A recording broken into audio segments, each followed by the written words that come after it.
Lord, I just thank you, Father, for everything that you're doing right now. You're so good to us, Lord. And right now, Father, in this moment, this very second, Father, we stand in awe of you. I stand in awe.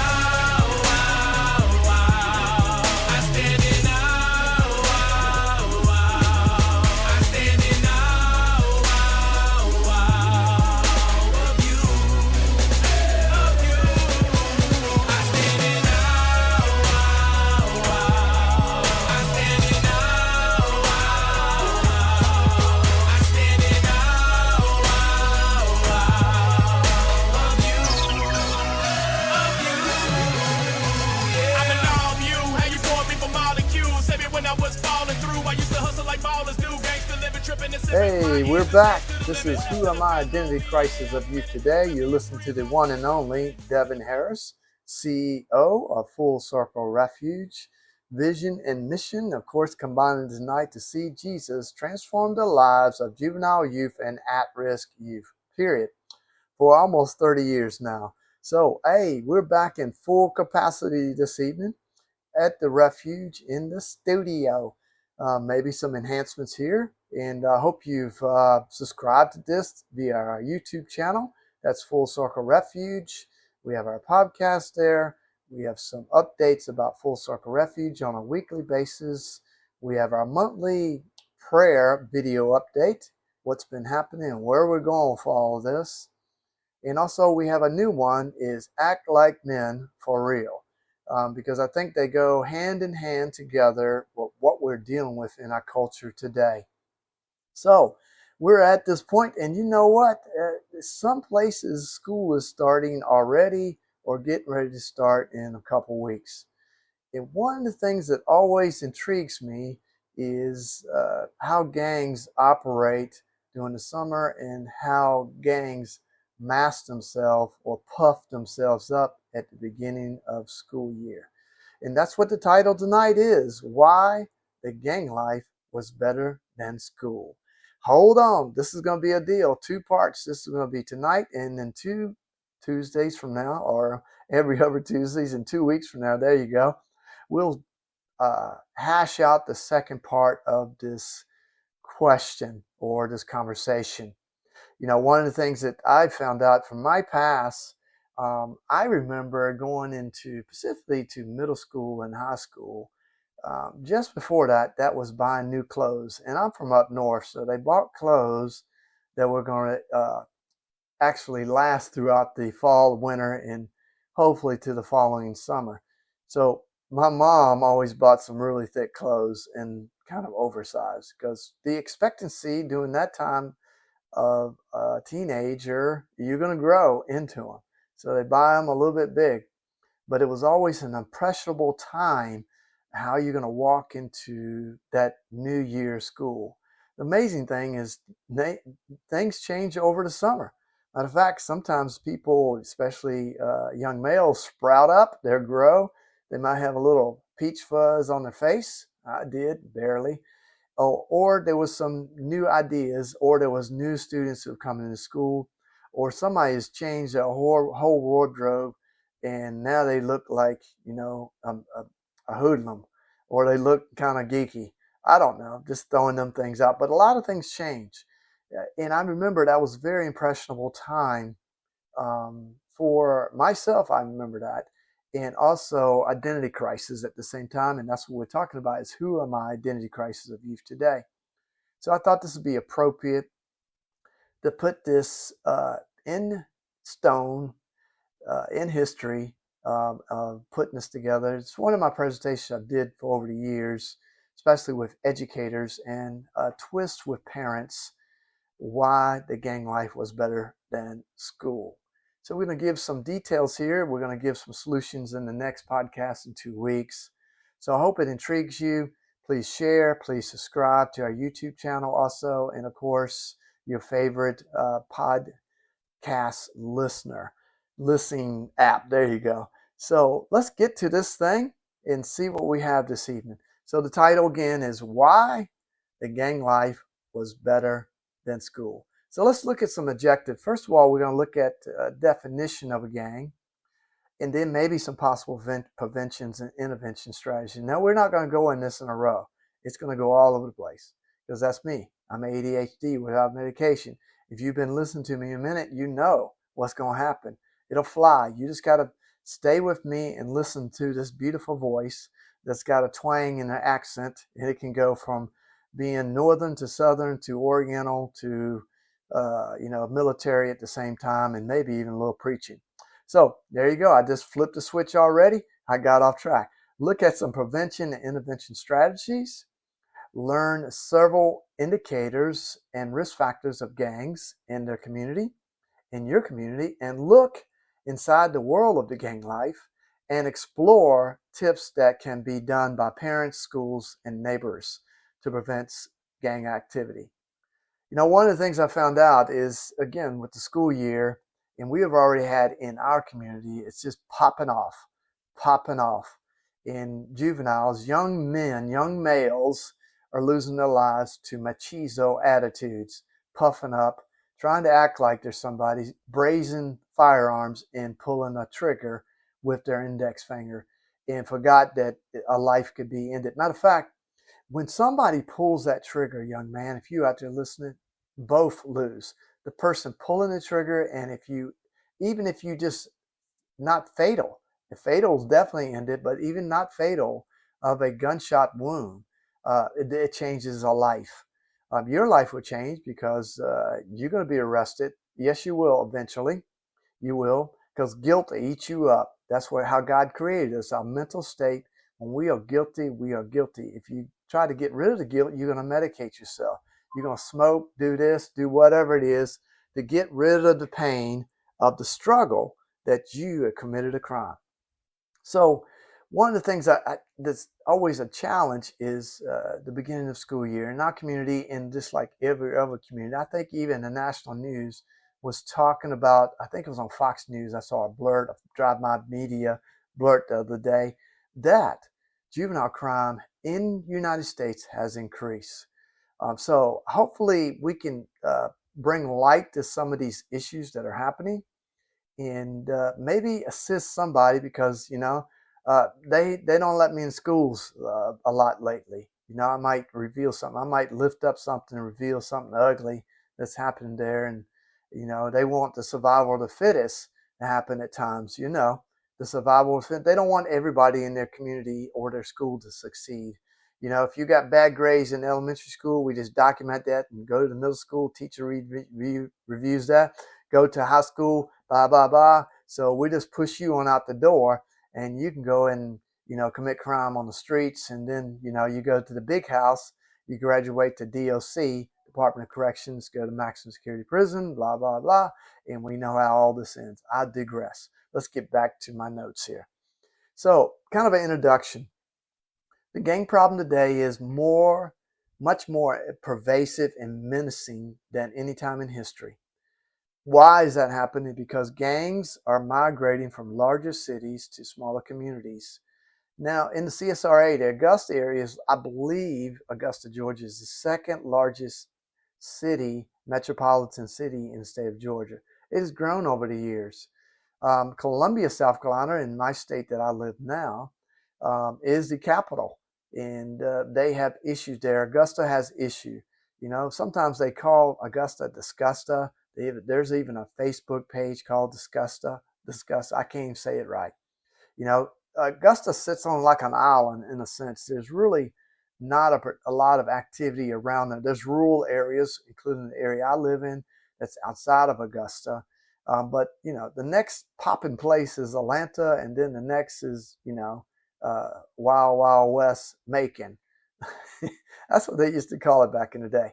So a lot of gangs are migrating from larger cities, and what that statement comes from is the traditional way was migrating or coming from or gang activity or intense gang activities in Chicago, New York, Los Angeles, blah, blah, blah. Well, that is true, and it's still having issues there. But the mentality of gangs have moved under the radar to come to other areas of the United States so they can play their game. And it's actually fueled by one thing, and that's drug trafficking. And now we have the issue with fentanyl. We even can add into drug trafficking, human trafficking is become a commodity of the crime world. So gangs fit right in anywhere we can get a quick get a quick buck. It's going to come out and I ain't adding anything. It's going to come out. That'll keep you on your toes. It's not all professional here. Okay, there you go. I changed to that southern accent. I probably got it in there anyway. It just made it more twang there. But the reality is that they try to get under the radar, and so they can do their activity. And I'm impressed with a lot of smaller communities over the last 10, 15 years. They've woken up and they've put some more provisions in place. They've trained gang officers, gang investigators to do diligent to this mentality in our communities and keep our tax-paying legal citizens safe and our children. Keep them out of this distracting thing that's it's cultic in a sense. It's addictive. Keep them away from this. Good kids away from it. But let me just read you some things here. Just a statement here. The gang mentality, first of all, is being feared by others. That's one of the gang mentalities. You feel like you want to be feared by others. And let me read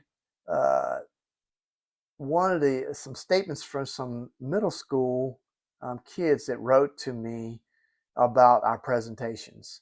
Here's the first one. They said, I thought the gang presentation encouraged me not to join a gang because first you could go to jail, next you could be killed. I used to think about how people picked on my brother and how he might join a gang. But now I look at it and say to myself, I am going to talk to my brother and tell him, don't matter how slow you are, don't let no one bring you down or make you join a gang. I felt really bad for people who got killed or went to jail, because some of those people weren't in a gang and they were just around when everything went down. I wanted to go to lunch with Mr. Devin and talk about my future because I don't want to end up in a gang to be killed or go to jail. Initials NF. So this reality, there's a fear factor that's happening out there that's designed to actually force our youth into a gang. It's almost like slavery in a sense. You're forced into something. Here's another comment from a youth, a teenager. I don't want to be in a gang because it's stupid. I don't want my family to die just because of my actions. I also don't want to die over a color. I don't want to lose my life over a logo. I don't want to lose my friends. I don't want to be behind bars over a color. I don't want to be held to something unless it is mine. I don't want to be told to do something unless it's from my mom, dad, or teacher. I don't want to be told who I can hang out with. That's why I don't want to be in a gang. School student they left here. Isn't that amazing? Just a activity of a presentation of 45 minutes changed the way a youth will think and act.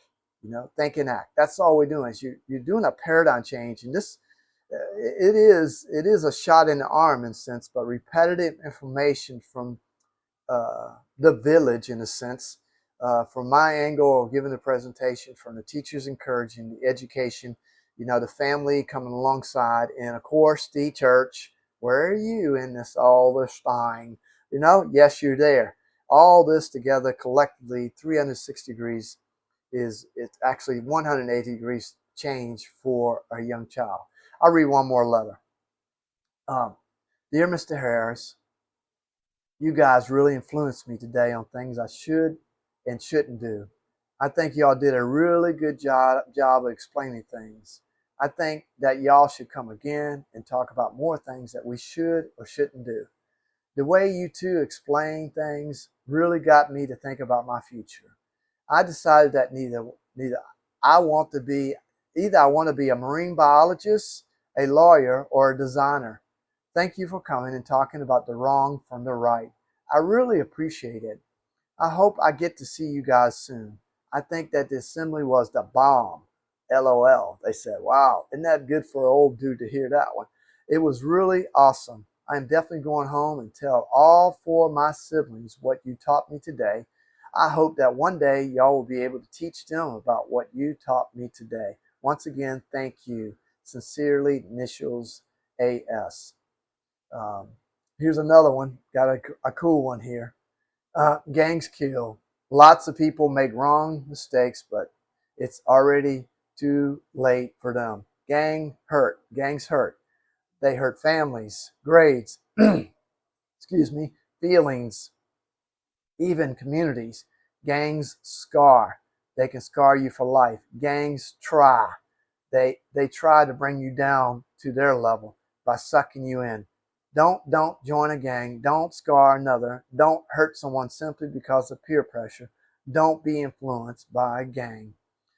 Initials S. Isn't that powerful? And most of these comments were coming from middle school students. That's what's so impressionable to me, that what we did changed my focus there. Now, if you've never heard before, my background, I have several certificates on the wall. If you watched any of our YouTube videos with the background of the office, I have the National Gang Crime Research Center certificate in faith-based programs for gang intervention. What else we got here? We have the street gang juvenile crime certificate from 21st Century Law Enforcement Consultant.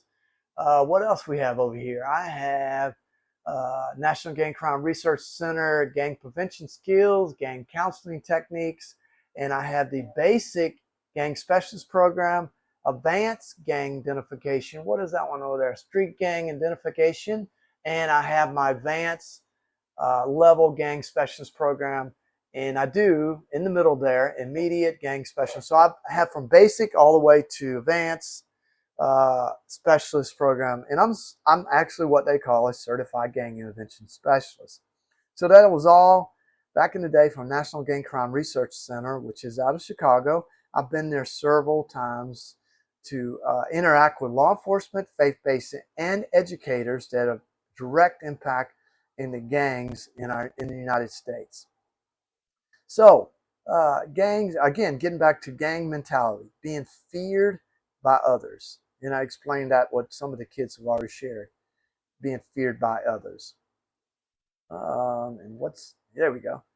The gang mentality again, respected by his or her group, rival and non-members. It's all about respect. Matter of fact, it don't even matter how much money you got. It's about that power, that respect. When I walk down the hallway of my school this year, I get respect because I'm claiming this. I'm running with them. I'm down with these. I got beat into this. I got this color, these logos. I'm walking like this. I'm doing something with my hands. That mentality. And remember, what this is doing, it's a warped way of sense of worth that the family already should have provided for that child. And this is where the missing link. We got parents, we got kids raising kids out here today. That's what I always say. In fact, we caring about our social life, who we can hook up. We forgot we got a child that we need to raise all the way to 18 years. 18 years, and then you can go to the club. You can go do your thing. That's what you can do. So reality is, impressionable years of adolescence, teenage, young minds is so key at the house. And parents are always asking me, what should I do? What should I do? What should I do? One of the things that's so funny about this sometimes, you study the timeline of a child. Most likely, they were cute, and all babies are cute, even the ugly ones, and all babies are cute, all right? Like all God's creation is beautiful. But, a baby, when they're crying and all that, they're sitting in their what do they call it, baby chair, and slapping collard greens or spinach across the table, and man, face all grinning. And you just look at them and say, oh, ain't that so cute? And you take a picture and post it on your social media. You think that's cute. But they ain't thinking cute. They thinking, I'm going to get away with a lot. And they get to 10 years old and they're still acting like that off the chain. And you think it's still cute. But when they hit 12, they looking at you in the face, and it ain't no cute no more because you let them get away with things. And they thought that's how the world operates. That's how they thought. So it's that respect, rivals, non-rivals, the non-members. Gang mentality also is commits acts that they feel will impress the older members. They're looking for that belonging. Since we've heard this all the time, but why do they look for the belonging? And that's one of the issues. Gang mentality. Disrespectful rivals is shown by making derogatory comments or graffiti or defacing graffiti, rival graffiti, showing up and causing problems in other gang hangouts, rival gang websites, drug ripoffs, selling drugs on the rival turf, even instilling fear in the rival's family. That, you think about this. We don't live in third world country almost at times. In some places of our neighborhoods, our communities, it looks like a third world country. So this warlord type of slavery is enacted in a sense because it seems like it keeps people safe, but it actually is keeping people down, keeping them oppressed. Gang mentality again, no act of disrespect, no matter how small, goes without some response. Insults or acts of disrespect, if not responded to, neither will build up, fuel my animosity, and eventually require some response. This response may vary from committed acts of mischief or vandalism to very violent acts against the individual or group responsible. And one of the realities I want you to know about this, there's no disrespect that's ever forgotten. It can go 10 years. The dude got locked up in prison. They come back at you. Okay? They come back to. So this thing is like, you sow what you reaping what you sow. And it's clearly there. It's what we call tit for tat. You hurt me, I hurt you back. Hurt people. All that's going to design. There's no forgiveness in this mentality. None at all. None at all. It's like their brain has been rewired. That's why I say it's cultic. The gang mentality, also one of these three elements of gang mentality set in motion. That's the ones we were talking about. The cycle or rival violence becomes a primary reason why they are such concern to our police, our law enforcement, and to the community when this builds up like this. The gang mentality also is you don't have to be a gang member to be influenced by this mentality. Non-members, including families and friends who associate with gangs, often begin to embrace the mentality and incorporate this into their responses to life situation. What? Yes, it's cultic. It's brainwashing folks to think that this is what works.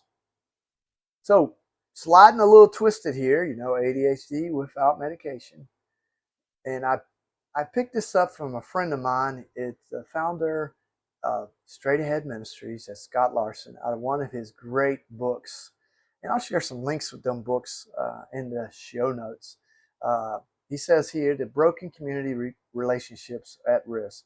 When neglected once finds a foothold, other injustice multiply. Neglect, the five H's, the hungry, the hugs, the hopeless, all these things. When there's neglect there, then injustice can multiply.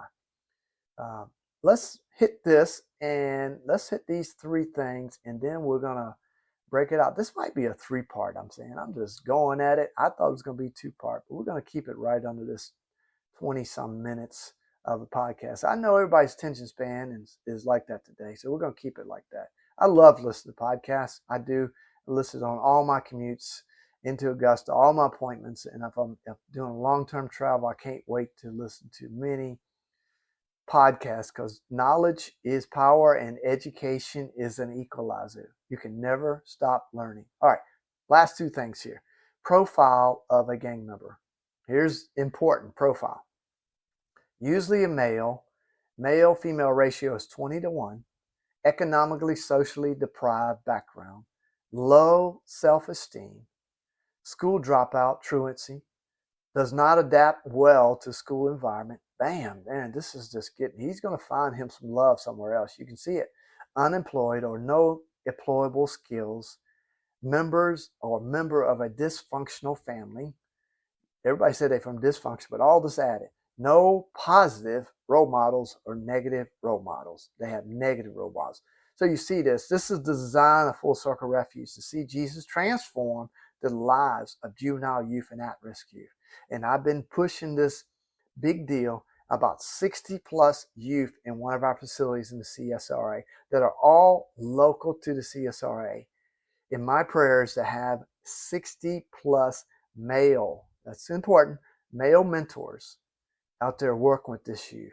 And the ones that we already have, we have about 10 mentees, mentors, and we can see a paradigm change, an attitude change, and a closer awareness of God in their life because of 10 men working with 10 young men on a weekly basis, a monthly basis, or even every other week. So I challenge you, stop sitting watching your game. I'm going to get on my hobby horse. You ain't in the game. You got the jersey and everything. Now, some of y'all going to turn me off. You got the jersey, but why not take something and go out there and talk to them about the game? And also plant good skills in them to understand that ain't everything in life. That ain't everything in life. I'll get off that hobby horse. Next, ooh, that was a good one. Profiles of a gang member. Here we go. Victim of neglect, victims of mental or physical abuse, antisocial, aggressive, hostile attitude and behavior, very aggressive, and already has a criminal background. I want you to know that average of 70% of all crime committed in a community is gang related. It's gang related. It works better in a group. You know, you feel confident that you're doing something. You know, a lone wolf don't do well out there. So most likely there's crime already involved. Misdemeanors, maybe it's just a truancy thing. This is all that this adds up. Another thing to add to this is activity confined to close proximity of residents or within gang territory. So some of these dudes ain't never seen the other side of town. This is their world. This is what they think it only exists. It only exists. And the last thing of this profile of a gang member is a parent or family member may approve or condone gang participation. Yes, I have gang member parents that are proving their sons to be in the gang. They're going to teach them the rope. They're going to teach them. They're going to teach them all that. This is the sad fact. This is the mentality that we're doing. And this is why the gang life was better than school. So I'm going to leave you right there, you know, until next time. Remember, next Tuesday, we'll have Act Like Men for real. Got some stuff added up to that. It's just been meditating, chewing on the cud for the last couple of weeks. I'm ready to put it on blast. Challenge men to be men of God. And that's what this is all about. This all goes hand in hand. I want you to know God has set this design at the beginning, how we can solve these issues in the world that we're part of. And with that, make sure you send me some feedback through, what's the name of that? Podcasts at fullcirclerefuge.org. That's podcasts at fullcirclerefuge.org. You can go to our website at fullcirclerefuge.org. You can comment there. You can see what we're really about. And of course, our YouTube channel. And appreciate all the folks that have signed up to subscribe and to share and to like. Man, you're so encouraging to me. You make me motivated after, you know, a busy day at the refuge or counseling or doctor appointments or something like that, because I'm an old dude. You know, you really encourage me to motivate me to get on the mic or get on the camera. Appreciate that. Other than that, I'll be heading on out the door to take care of some goats and chickens for the evening at the refuge. Make sure you do business with your Father. Do business with Jesus this evening. Do business. With that, go serve your King. I'm out. I know you cared even when I was scared. People was there when I failed on the highway to jail with no money to bail. You let the footprint trail leading out of hell. Now I don't steal, all I do is chill. Speaking life over beats to get the nation healed. With a flow skill that is so ill. You unlock everything in my soul's grill. Now I'm finally living what I'm called to do.